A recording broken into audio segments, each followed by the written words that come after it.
17 رمضان جنگ بدر کا دن ہے، اور بدر اسلام کا بہت بڑا معرکہ ہے اور سب سے بڑا معرکہ ہے۔ قیامت تک جتنے معرکے آئیں گے ان میں سب سے اعلیٰ، سب سے افضل بدر ہی رہے گا، کہ ان بدر والوں کے بارے میں جو اللہ کی طرف سے آئی ہے بات، وہ بات میں کسی کے لیے نہیں آئی کہ افعلوا ما شئتم فإنی قد غفرت لکم۔ میرے نبی نے فرمایا، اللہ تعالیٰ نے میرے بدر کے ساتھیوں سے فرما دیا ہے، جاؤ جو مرضی کرو، میں نے تمہیں معاف کر دیا۔ افعلوا ما شئتم، جو مرضی کرو میں نے تمہیں معاف کر دیا۔ یہ صرف انہی کو کہا گیا ہے اور کسی کو نہیں کہا گیا۔ اور اللہ کے نبی کی طرف سے جو ایک گواہی ان کے لیے آئی، وہ بھی پھر قیامت تک نہ پہلے کسی کے لیے تھی نہ آئندہ کسی کے لیے ہے، کہ آپ 17 رمضان کی رات کو، شب جمعہ تھی، جمعے کے دن جنگ ہوئے، جمعہ تو آج گزر گیا، 16 رمضان تھا، تو آپ ہاتھ اٹھا رہے ہیں اور بے کہ ان تہلک هذه العصابة فلن تعبد، میرے مولا اگر یہ لوگ تو نے ہلاک کر دیے پھر تیرا نام لینے والا کوئی نہیں رہے گا۔ اتنی بڑی بات ان 313 پر میرے نبی نے فرمائی، ان تہلک هذه العصابة، اگر یہ ہلاک ہو گیا نا پھر میرے مولا پھر تیرا نام لینے والا کوئی نہ رہے گا۔ یہ بات کسی کے لیے نہیں فرمائی، کسی کے لیے نہیں فرمائی، صرف ان 313 کے لیے فرمائی کہ جتنے اہم لوگ ہیں یہ اسلام کی بنیاد ہیں، اساس ہیں، اثاثہ ہیں، اگر یہ شکست کھا گیا اور مارے گئے تو پھر یا اللہ تیرا نام بھی دنیا سے گیا۔ تو آپ نے ہجرت فرمائی نبوت کے 14ویں سال، 27 صفر نبوت کا 14واں سال تھا اور ستمبر کا مہینہ تھا، جب آپ 622 عیسوی اور ہجرت کا پہلا سال سمجھ لیں، آپ مدینہ پہنچے۔ مدینہ پہنچے تو ایک ریاست کی شکل قائم ہو گئی۔ قریش نے مٹانے کے لیے تیاری شروع کی اور ابو سفیان کو بھیجا، ہر گھر سے عورتوں نے سونے کے زیور دے دیے کہ جا کے ہتھیار خرید کے لاؤ، ہم مدینے والوں کے خلاف جنگ کریں گے۔ یہ 40 آدمیوں کا قافلہ جب شام سے واپس ہے تو مدینہ راستے میں پڑتا تھا، تو خبر ملی تو اللہ کے نبی نے فرمایا کہ ابو سفیان کے قافلے کو روکا جائے، یہ ہتھیار ہمارے خلاف استعمال ہوں گے تو اس پر قبضہ کر کے ہمیں اپنے فائدے میں اس کو استعمال کرنا چاہیے۔ یہ آپس میں مشاورت ہوئی تو مسجد میں جتنے لوگ بیٹھے تھے ان سے فرمایا چلو بھائی، کوئی تیاری نہیں، کوئی اس کے لیے اعلان جنگ نہیں، اور فرمایا کہ 3 میل کے دائرے میں جس کی وہ سواری ہے تو وہ لے لے اور باقی ویسے ہی چلو۔ تو لہٰذا چونکہ صرف 40 آدمیوں کو روکنے کا مسئلہ تھا تو 313 آدمی، 315 آدمی یا 317 آدمی مختلف ہے، 86 مہاجرین تھے اور 64 اس میں اوس تھے اور باقی خزرج تھے۔ خزرج سب سے زیادہ سے 100 سے اوپر خزرج تھے اور 86 اس میں مہاجرین تھے اور 64 قبیلہ اوس کے، اوس چھوٹا قبیلہ تھا، خزرج بڑا قبیلہ تھا۔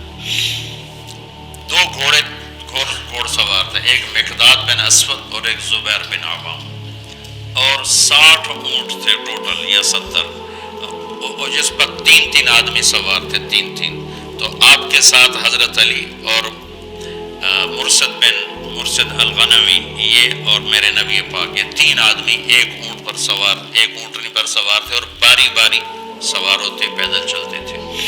تو آپ ان کے لیے نکلے۔ جب آپ تھوڑا سفر کر گئے تو آپ نے حضرت اسامہ اور حضرت عثمان رضی اللہ عنہ کو واپس بھیج دیا کہ آپ کی صاحبزادی حضرت رقیہ رضی اللہ تعالیٰ عنہ وہ بیمار تھی، ان کو چیچک نکلا تھا، چیچک اسمال پاکس ایک بیماری تھی، اب تو وہ نظر نہیں آتی، ہم نے بچپن میں دیکھا سارا جسم آبلے آبلے نکل آتے تھے. اکثر لوگ اس میں بچتے نہیں تھے، جانور نہیں ہوتے تھے، مر جاتے تھے. جو بچ جاتے تھے ان کے چہرے پر سارے ایسے وہ کھڈے پڑ جاتے تھے. کھڈے کبھی آپ نے چہرے دیکھے ہوں گے کھڈے پڑے ہوئے، یہ وہ چیچک کے نشان ہوتے ہیں. تو ان کو چیچک نکلا ہوا تھا. تو آپ نے حضرت اسامہ اور حضرت عثمان کو ان کی تیمارداری کے لیے چھوڑا اور خود آگے تشریف لے گئے.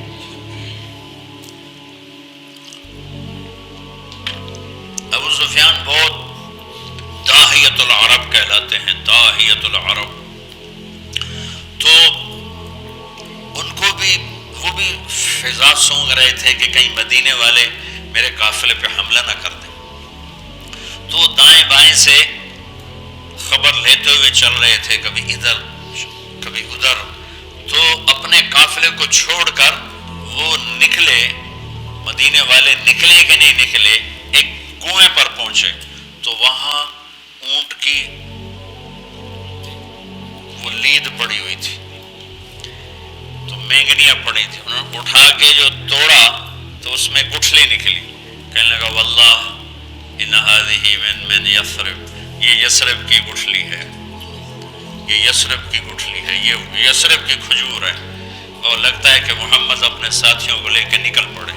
تو اسی وقت اس نے اپنے قافلے کا رخ ینبوع کی طرف موڑا اور ینبوع سے چلتے ہوئے بحیرہ احمر کے ساتھ ایک لمبا چکر لے لیا. وہ چکر اور ادھر مدینے مکے کے اونٹنی سوار کو دوڑا دیا کہ ہو سکتا وہ پھر بھی میں پکڑا جاؤں.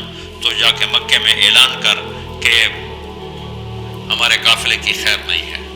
تو وہ دن رات دوڑتا ہوا وہاں پہنچا اور اس نے جا کر وہاں اعلان کیا.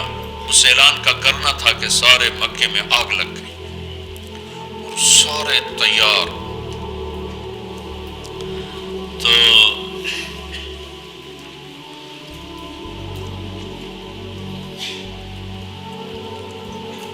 بنو عباس، بنو ہاشم، کچھ مسلمان ہوئے تھے کچھ نہیں ہوئے تھے. وہ تیار نہیں تھے، لیکن حضرت عباس اندر سے مسلمان ہو چکے تھے، لیکن وہ اپنی قوم کے پریشر میں آ کر وہ بھی ساتھ نکلے ہوئے تھے. اور اخنس بن شریک بنو زہرہ کا سردار تھا، اس کے بھی 300 آدمی ساتھ نکلے ہوئے تھے. لیکن جب کچھ سفر ہو گیا تو ابو سفیان کا پیغام پہنچا کہ ہم مدینے والوں کی اس سے نا خطرے سے نکل گئے ہیں، تو لہذا تم واپس آ جاؤ. تو جب یہ پیغام، تو حکیم بن حزام رضی اللہ عنہ بعد میں مسلمان ہوئے. انہوں نے کہا اب تو ضرورت نہیں ہے جنگ کی، وہ قافلہ واپس نکل گیا ہے تو ہم واپس چلیں. تو ابو جہل نے کہا نہیں، ہم بدر جائیں گے، وہاں لونڈیاں نچائیں گے، شرابیں پئیں گے، اونٹ ذبح کر کے کھائیں گے اور اپنا جشن منا کے پھر واپس آئیں گے، اس سے پہلے کبھی ہم واپس نہیں جائیں گے. تو یہ اس سے اپنے تکبر اور ظلم میں آگے چلتے آئے. اور حکیم بن حزام تھے، انہوں نے بہت محنت کی کہ ایسا مت کرو، واپس چلو، جنگ اچھی نہیں ہوتی. لیکن وہ ابو جہل کے دماغ میں کوئی بات آئی نہیں، وہ اپنے لشکر کو لے کے نکلتا چلا آیا. اللہ کے نبی بدر کے قریب پہنچے تو ادھر وہ 1000، یہ 313، اس میں 100 گھوڑے، یہاں 2 گھوڑے، یہاں 8 تلواریں، ادھر 600 تلواریں. وہ تو پورے مسلح ہو کے نکلے تھے. اور یہاں وَإِنَّ فَرِيقًا مِّنَ الْمُؤْمِنِينَ لَكَارِهُونَ. یہاں جب پتہ چلا کہ سامنے ابو سفیان نہیں ہے، اب تو ابو جہل ہے، تو ہمارے پاس تو تیاری کوئی نہیں ہے. تو کچھ مسلمان گھبرانے لگے کہ اب کیا ہوگا. ابو ہریرہ رضی اللہ عنہ کی پہلی جنگ تھی موتا، اس میں روم تھا 1,00,000، صحابہ تھے 3,000، 1,00,000 تو ابو ہریرہ کا رنگ بدلنے لگا. ثابت بن اقرم انصاری پاس کھڑے تھے، کہنے لگے ابو ہریرہ کأنک تری جموعا کثیرا، لگتا ہے بڑے بڑے لشکر دیکھ کے ڈر رہے ہو. کہنے لگا ہاں. کہنے لگے لم تشہد بدرا، تو بدر میں ہوتا نہ تھا تو آج ڈرتا نہیں. ان لا ننصر بالکثرہ، ہم کثرت کی بنیاد پہ فتح نہیں پاتے، ہم اللہ کی مدد کی بنیاد پہ فتح پاتے. تو بدر کی جنگ جو تھی نا، وہ دشمن کا خوف نکالنے کے لیے تھی اور اللہ کی مدد دکھانے کے لیے تھی. اور اللہ کا غیبی نظام چلانے کے لیے تھی. تو آپ نے پوچھا بولو بھائی کیا کریں, واپس چلیں یا آگے بڑھیں؟ واپس جاتے تو سارے عرب سے اسلام کا روب اٹھ جاتا اور قریش کی دھاک بیٹھ جاتی. لیکن مدینے والوں کے ساتھ معاہدہ ہوا تھا کہ مدینے میں رہ کر آپ کی حفاظت کریں گے, مدینے سے باہر نہیں. تو لہٰذا اب آپ پوچھ رہے ہیں بولو بھائی کیا کرنا ہے؟ تو مقداد بن اسود کھڑے ہوئے, یا رسول اللہ پھر ہم بنو اسرائیل نہیں ہیں کہ ہم کہیں جیسے ان کی قوم نے کہا تھا موسیٰ سے اذهب انت وربک فقاتلا انا ہاہنا قاعدون, تو جا اور تیرا رب جا کے لڑو, جب فتح ہو جائے بس سانو ہی سد لیا جائے. تو ہم یہ بیٹھے ہیں. تو یا رسول اللہ ہم کہیں گے اذهب انت وربک فقاتلا نحن معک مقاتلون, آپ چلیں, آپ کا رب چلے, آپ تلوار اٹھائیں, ہم ساتھ اٹھائیں گے, آپ کے آگے قربان ہوں گے, پیچھے قربان ہوں گے, دائیں قربان ہوں گے, بائیں قربان ہوں گے, ہماری لاشوں سے گزر کر کوئی آپ تک پہنچے گا, ویسے کوئی نہیں پہنچے گا. تو آپ کا چہرہ کھل گیا. پھر ہم کہا بولو بھائی کیا کرنا ہے؟ تو پھر چونکہ آپ چاہتے تھے کہ مدینے والے بولے, مدینے والے زیادہ تھے, یہ تو 86 تھے. تو سعد بن معاذ کھڑے ہو گئے, یا رسول اللہ ہم سوچ رہے تھے کہ مہاجرین ہمارے بھائی ہیں اور وہ ہماری ترجمانی بھی کر رہے ہیں, لیکن مقداد کی بات کے بعد پھر آپ کا پوچھنا کہ بولو کیا کرنا ہے, لگتا ہے آپ ہم مدینے والوں سے پوچھنا چاہتے ہیں. تو پھر یا رسول اللہ ہم آپ کے ہاتھ پر ایمان لائے, آپ کے ہاتھوں میں ہاتھ دیا, آپ پر بیعت کی, آپ کی غیبی خبروں کو سچا جانا, جو آسمان سے خبر آئی ہم نے کہا حق ہے, سچ ہے. تو یا رسول اللہ سالم من شیتا وحارم من شیتا وقتا حبال من شیتا اور الق بن العدو انا لصبر فی الحرب وصدق عند اللقاء.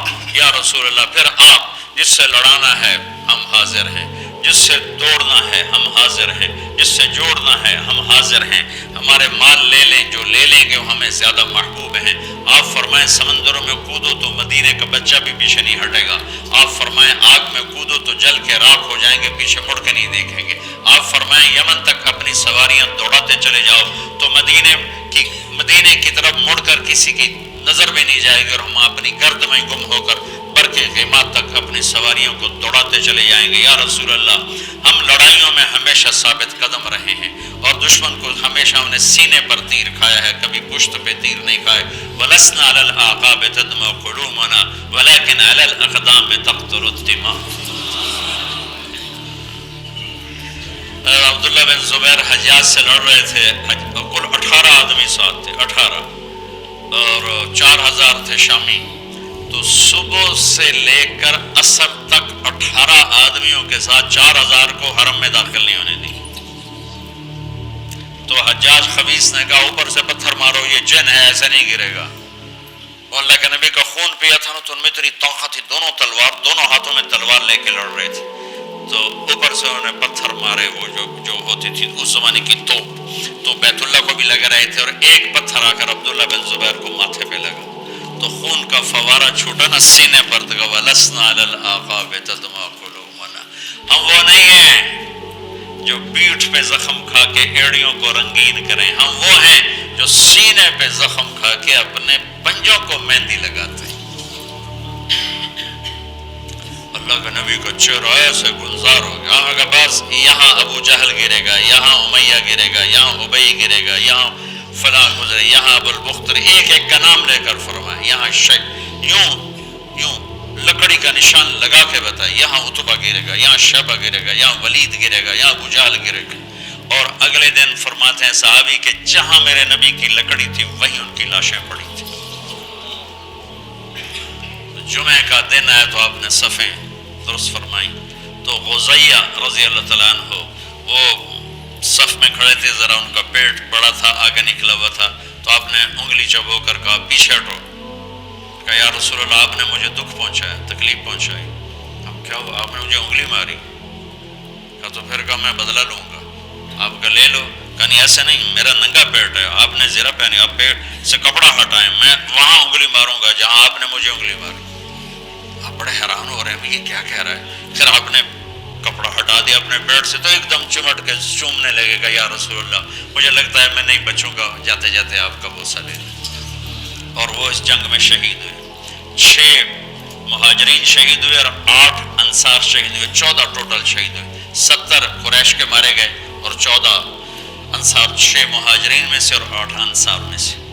تو انہوں نے کہا یا رسول میں نے جو تو میرا بہانہ تھا میں جاتے جاتے آپ کا بوسہ لے لوں, مجھے لگتا ہے کہ میں اس جنگ میں نہیں بچوں گا. اور ویسا ہی ہوا, اس میں شہید ہو. پر آپ نے صفحہ درست فرما کے فرمایا کہ جب تک وہ نہ حملہ کریں تم نے حملہ نہیں کرنا, جب تک قریب نہ آئیں تیر نہیں چلانا. چونکہ وہ تو ہتھیار ہی تھوڑے سے تھے.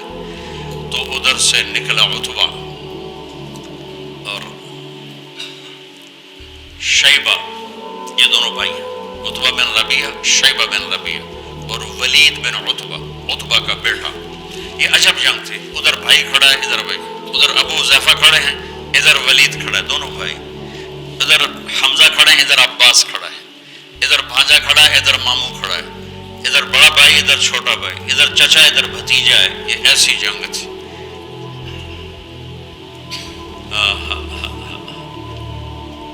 لا تجدن قوما يوادون من حاد الله ورسوله ولو كانوا آباءهم أو أبناءهم. سبحان اللہ. اس لیے تو اللہ نے کہا بس جاؤ جو مرضی کرو میں نے معاف کر دیا. تو ان کے مقابلے میں آئے عوف اور معوذ بن عفرا, دونوں بھائی, اور عبداللہ بن رواحہ. جب سامنے آئے تو عتبہ نے کہا کون لوگ ہو؟ کہا ہم مدینہ کے ہیں. کہنے لگا شریف لوگ ہو, واپس جاؤ, تم سے لڑائی نہیں ہماری. تو اعلان کیا محمد اخرج الینا اکفاءنا, ہماری قوم کے آگے بھیج, ہم ان کھیتی باڑی کرنے والوں سے نہیں لڑنا چاہتے, اپنی قوم سے لڑنا ہے. تو پھر آپ نے کہا حمزہ اٹھو. پھر آپ نے اہل بیت اٹھائے, اہل بیت اٹھائے, باقی صحابہ کو نہیں اٹھایا, اہل بیت کو اٹھایا. حمزہ اٹھو, عبید اٹھو, عبید بن حارث بن عبد المطلب اور حمزہ بن عبد المطلب, عبید اٹھو, علی بن ابی طالب اٹھو. تو یہ تینوں حضرات نکلے. تو چونکہ وہ خود تو پہنا ہوا تھا تو عتبہ نے کہا کون ہو؟ تو کہا میں حمزہ ہوں, میں عبید ہوں, میں علی ہوں. کہا اب ہمارے جوڑ کے. تو علی اور عتبہ, شیبہ اور عبید اور حمزہ, علی اور ولید, علی اور ولید, عبید اور شیبہ, عتبہ اور حمزہ, یہ تین سے آمنے سامنے ہوئے. تو حمزہ رضی اللہ تعالیٰ عنہ تو شاہ سوار اسلام تھے, اسد اللہ و اسد رسول ہی کا ٹائٹل پایا احد کی جنگ میں شہادت کے بعد. جب وہ شہید ہوئے تو اللہ کے نبی بہت رو رہے تھے. تو اللہ نے جبریل کو اتارا کہ میرے حبیب سے کہا مت روئیں, ہم نے عرش کے اوپر لکھوا دیا ہے حمزہ تو اسد اللہ و اسد رسول ہی, کہ حمزہ اللہ اس کے رسول کے شیر ہے. تو حمزہ نے تو پہلی وار میں عتبہ کا سر اڑا دیا اور حضرت علی نے پہلے وار میں ولید کا سر اڑا دیا.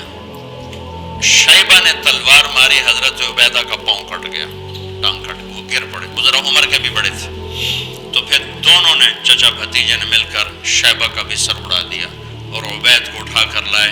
تو آپ کے قدموں میں پڑھ کر کہنے لگے یا رسول اللہ میں شہید ہوں. آپ نے کہا تو شہید ہے اور میں گواہ ہوں. پھر وہ کہنے لگے یا رسول اللہ اگر آج ابو طالب زندہ ہوتے تو دیکھتے کہ ان کے اس شعر کا میں زیادہ حقدار ہوں. کذبتم وبیت اللہ نبض محمد ولما نطاعن حوله ونناضل ونسلمه حتى نسرى حوله ونذهل عن ابنائنا والحلائل.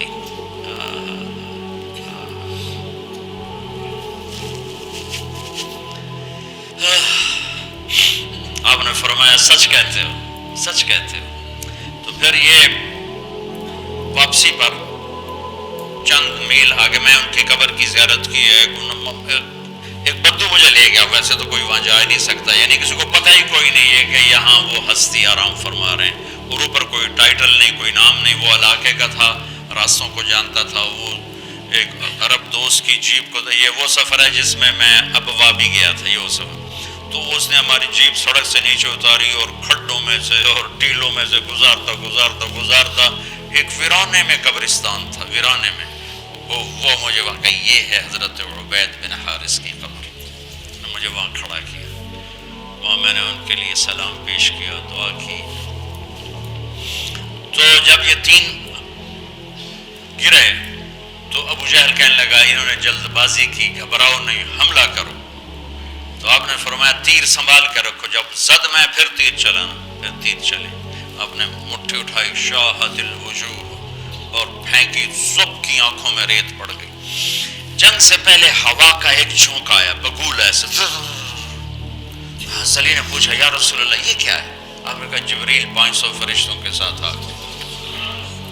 پھر تھوڑی بعد دوبارہ، یا رسول اللہ یہ کیا ہے؟ کہا میکائیل 500 فرشتوں کے ساتھ آ گئے۔ اذ تستغیثون ربکم فاستجاب لکم انی ممدکم بألف من الملائکۃ مردفین، جب تم نے رب کو پکارا تو اس نے لبیک کہتے ہوئے فرمایا کہ چلو، وہ 1000 ہیں، ہم 1000 فرشتے بھیج رہے ہیں۔ پہلے بھی فرشتے آتے تھے، آج بھی فرشتے آ رہے ہیں۔ فرشتے کبھی لڑتے نہیں تھے، صرف روح کی کیفیت پیدا کرتے تھے۔ یہ بدر پہلی جنگ ہے جس میں فرشتوں نے لڑنا ہے، اور فرشتوں کو لڑنا نہیں آتا، تو اللہ ان کو لڑنے کا طریقہ بتا رہا ہے۔ اذ یوحی ربک الی الملائکۃ انی معاکم فثبتوا الذین آمنوا سألقی فی قلوب الذین کفروا الرعب۔ اب آگے بتا رہا ہے کہ اب تم نے لڑنا کیسے ہے؟ فضربوا فوق العناق، تم نے تلوار گردن پہ مارنی ہے۔ وضربوا منہم کل بنان، اگر گردن سے خطا ہو تو پھر ہاتھ کاٹ دینا، کہ ہاتھ کٹے گا تو گرفتار ہو جائے گا، گردن کٹے گی تو اوپر جا کے گرفتار ہو جائے گا، ویسے ہی دنیا سے فارغ ہو جائے گا۔ تو کتنے صحابہ کا فرمان ہے کہ میں نے تلوار اٹھائی اور میری تلوار سے پہلے اس کی گردن اڑ کے وہ گئی۔ فرشتے پہلی دفعہ لڑنے کے لیے آئے، اترتے تھے نبیوں کی مدد کے لیے، لڑتے نہیں تھے۔ یہ آج پہلی جنگ ہے جس میں لڑ رہے ہیں۔ جبریل نے ایک دفعہ پوچھا یا رسول اللہ آپ کے صحابہ میں سب سے افضل کون ہے؟ آپ نے کہا جو بدر میں شریک ہوئے۔ تو جبریل نے کہا آسمانوں کے فرشتوں میں جو 1000 فرشتہ بدر میں آئے وہ سب سے افضل شمار کیا جاتا، سب سے اعلیٰ وہ شمار کیا جاتا۔ تو چند گھڑیاں گزرے تھے کہ قریش کے قدم اکھڑ گئے اور 70 ان کے مارے گئے، 70 ان کے قید ہوئے۔ حضرت عباس کا قد اتنا بڑا تھا کہ جب وہ اونٹ پر گھوڑے پر بیٹھتے تھے پاؤں زمین پر لگتے تھے، اتنا بڑا قد تھا۔ وہ اونٹ میں سواری کیا کرتے تھے۔ ان کو ایک چھوٹے سے صحابی ابو الیسر انصاری، وہ ان کی مشکیں باندھ کے دلا رہے تھے، اور حضرت عباس شرمندہ ہو رہے تھے، ان تو پھونک مار دیتے اڑ جاندہ ہو، اور ان کے بازو باندھ کے لا رہے۔ تو کہنے لگے بھتیجے مجھے اس نے نہیں پکڑا، کوئی زمین آسمان کے درمیان معلق تھا، اس نے میرے ہاتھ پکڑ کے باندھ دی اور اس کو رسی پکڑا دی۔ وہ کہنے لگا نہیں یا رسول اللہ میں نہیں پکڑا اس کو، میں نہیں پکڑا ہے۔ کہا چپ کر، اللہ نے فرشتے کے ذریعے تیری مدد کی ہے۔ فقد ایدک اللہ بملک کریم، چپ کر، اللہ نے فرشتے کے ذریعے تیری مدد کی ہے۔ تو یہ پہلی جنگ تھی، اس میں اللہ تعالیٰ نے فتح مبین نصیب فرمائی۔ اور ان تستفتحوا فقد جاءکم الفتح وان تنتهوا فهو خیر لکم وان تعودوا نعد ولن تغنی عنکم فئتکم شیئا ولو کثرت وان اللہ مع المؤمنین۔ یہ آیات آج بھی انتظار کر رہی ہے کہ اگر ہم ایمان والے بن جائیں تو اللہ کہتا وان اللہ مع المؤمنین، اگر تم ایمان والے ہو تو ہم تمہارے ساتھ ہیں، اور جب ہم تمہارے ساتھ ہیں پھر کون تمہارے اوپر؟ ان ینصرکم اللہ فلا غالب لکم، اگر ہم تمہاری مدد کریں کون غالب آئے گا؟ وَإِن يَخْذُلْكُمْ، اور اگر ہم تمہیں چھوڑ دیں فَمَنْ ذَا الَّذِي يَنْصُرُكُمْ مِنْ بَعْدِهِ، پھر کون ہے جو تمہاری مدد کرے؟ تو یہ بدر کے موقع کی آیات ہیں، اور بدر کے واقع سورہ انفال میں اللہ تعالیٰ نے اس کو خوبصورت طریقے کئی جگہ اللہ نے بیان کیا، یہ انفال میں بڑی تفصیل کے ساتھ اس کو بیان کیا ہے۔ یہ آج کے حوالے سے میں نے تھوڑا سا وہ آپ کے سامنے پیش کر دیا۔ اللہم لک الحمد کما انت اہلہ فصلی علی محمد کما انت اہلہ وفعل بنا ما انت اہلہ انک اہلہ